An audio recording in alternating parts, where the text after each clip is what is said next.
ግጭት በሰው ልጆች ማህበራዊ ግንኙነት ውስጥ የሚኖር ተፈጥሯዊ ክስተት ቢሆንም የሰው ልጅ ህልውናና ስልጣኔ የሚጸናው ግን በሰላም ላይ መሆኑ ይታወቃል። ዓለማችን በታሪኳ በርካታ ደም አፋሳሽ ግጭቶችና ጦርነቶችን ብታስተናግድም ከጥፋቶቹ ማግስት የሚገኘው ትልቁ ትምህርት ግን ጦርነት አሸናፊ የሌለውና የሰው ልጆችን መክሊት የሚያባክን መሆኑን ነው።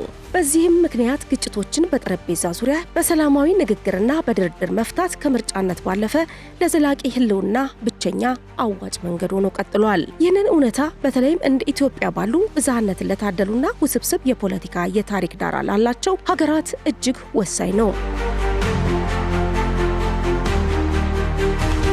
በሀገራችን ኢትዮጵያ ባለፉት ዘመናትም ሆነ በቅርብ ጊዜያት የታዩ የግጭት አዙሪቶች የዜጎችን ህይወት ከመንጠቅና ንብረትን ከማውደም ባለፈ የማህበራዊ ትስስር እሴቶቻችንን ሲፈታተኑ ቆይተዋል።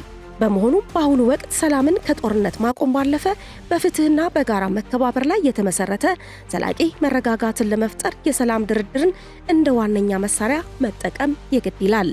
ይህንን መነሻ ምክንያት ከግምት ውስጥ በማስገባትም ባሳለፍነው ህዳር ወር በአማራ ክልል መንግስትና በአማራ ፋኖ ህዝባዊ ድርጅት መካከል የሰላም ስምምነት መደረጉ ይታወሳል።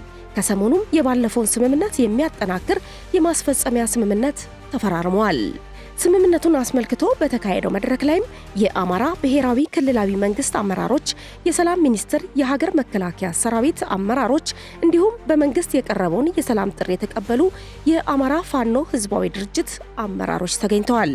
ስምምነቱንም የአማራ ክልል ሰላምና ጸጥታ ቢሮ ኃላፊ ዶክተር እሸቱ የሱፍና የአማራ ፋኖ ህዝባዊ ድርጅት ወታደራዊ አስተዳደር መምሪያ ኃላፊ ረዳት ፕሮፌሰር ኢያሱ አባተ ተፈራርመዋል።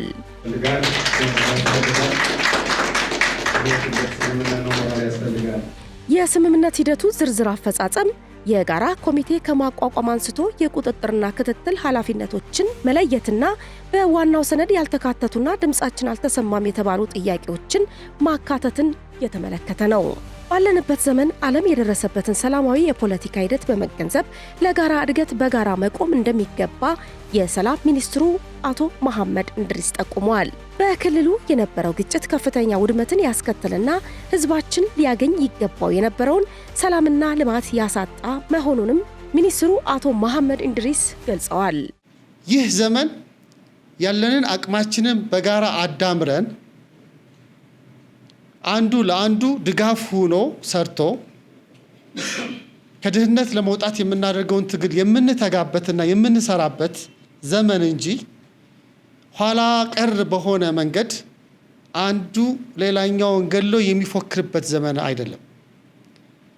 በመግደልና በመሞት የሚሟላ ወይም የሚሳካ ፖለቲካ ፍላጎት የለም።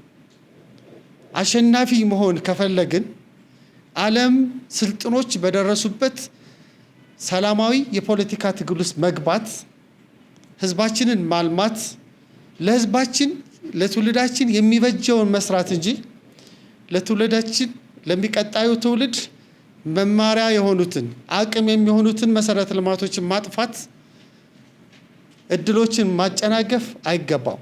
ሰላምን መርጠው ወደ ሰላም መንገድ የመጡ የአማራ ፋኖ ህዝባዊ ድርጅት አመራሮች ተገቢውንና ለትውልድ የሚበጅ ውሳኔ በመወሰናቸው ምስጋና እንደሚገባቸውና ቀሪዎቹም የሰላምን አማራጭ እንዲቀበሉ ዳግም ጥሪ ቀርቧል። የሰላም መንገድን የሚመርጥ ደፋር ነው። በዚህ ዘመን የሚያሸንፍ ሐሳብን ሽጦ ኃይል ሰብስቦ ወደፊት የሚሄድ እንጂ በቀረው መንገድ ሌላኛውን አሸማቆ እንቅስቃሴ ገድቦ የህዝብን ሁከት በመፍጠር የሚገኝ የፖለቲካ ጥቅም የለም እና ትክክለኛውን መንገድ መርጣችኋል። በቀጣይም ጓደኞቻችሁ የቀሩ ካሉ ይህን መንገድ ይመርጡታል ብለን እናስባለን። ኢትዮጵያ በልጆቿ በርትታን ሰርተን ኢትዮጵያን የምናበለጽግበት ጊዜ ሩቅ አይሆንም። ይህ መድረክ እንዲሳካ የሰላም መንገድ ሰላም ማሸነፍ እንድትመጣ በሂደቱ ላይ ከፍተኛ አስተዋጽኦ ያደረጋችሁ አካላትን በሙሉ አመሰግናለሁ። ለአማራ ህዝብ የሚሆን ለሀገራችን ህዝብ ከፍተኛ ፋይዳ ያለው ስምምነት መሆኑን የተናገሩት የአማራ ክልል ምክትል ርዕሰ መስተዳድር ዶክተር አብዱ ሁሴን በተለይም በክልሉ የሚሰሙ የጥይት ድምጾችን ለማጥፋትና የህዝብን ሰብአዊና ዲሞክራሲያዊ መብቶችን ማስከበር የሚያስችል የቃል ኪዳን ሰነድ መሆኑን ገልጸዋል።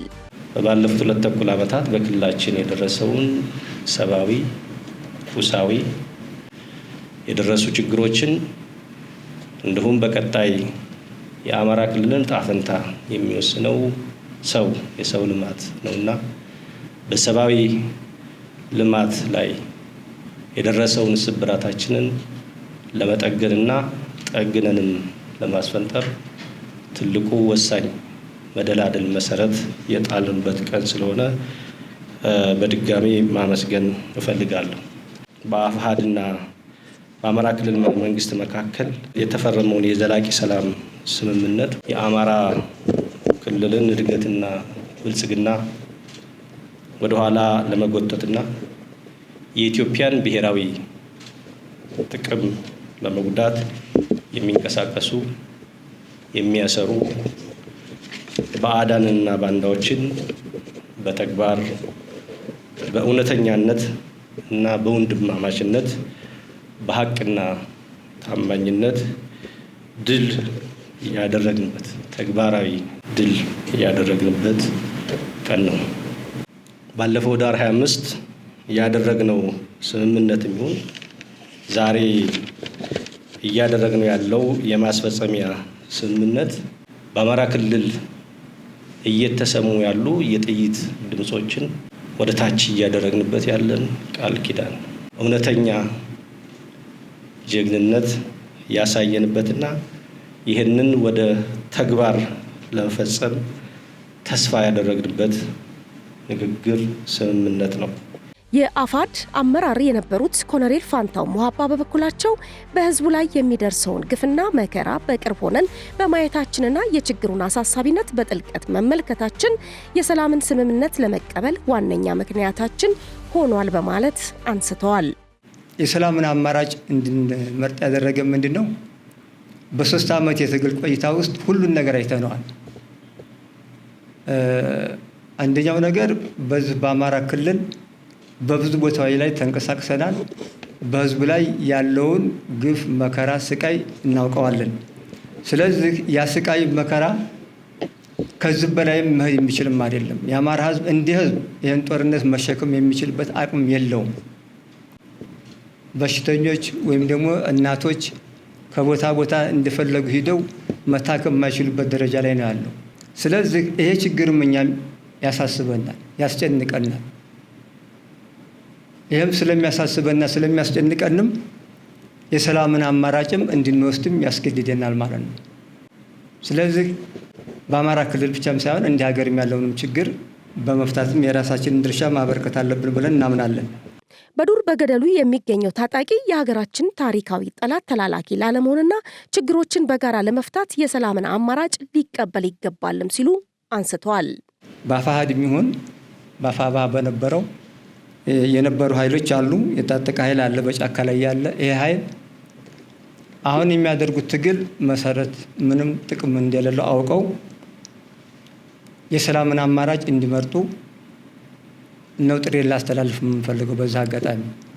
ባሳለፍነው ህዳር ወር መጨረሻ አካባቢ የአማራ ፋኖ ህዝባዊ ድርጅት አመራር የነበሩት ካፒቴን ማስረሻ ሰጤ ከአማራ ክልል ርዕሰ መስተዳደር አቶ አረጋ ከበደ ጋር በአፍሪካ ህብረትና በኢጋድ አደራዳሪነት የዘላቂ ሰላም ማጽኛ ስምምነት መፈራረማቸው የሚታወስ ሲሆን የመከላከያ ሰራዊታችንም ስምምነቱን ተከትሎ ሰላምን መርጠው ለሚመጡ ታጣቂዎች በሩን ክፍት አድርገው እየተቀበሏቸውና በርካቶችም የሰላምን አማራጭ ተቀብለው በመግባት ላይ መሆናቸውም ይታወቃል።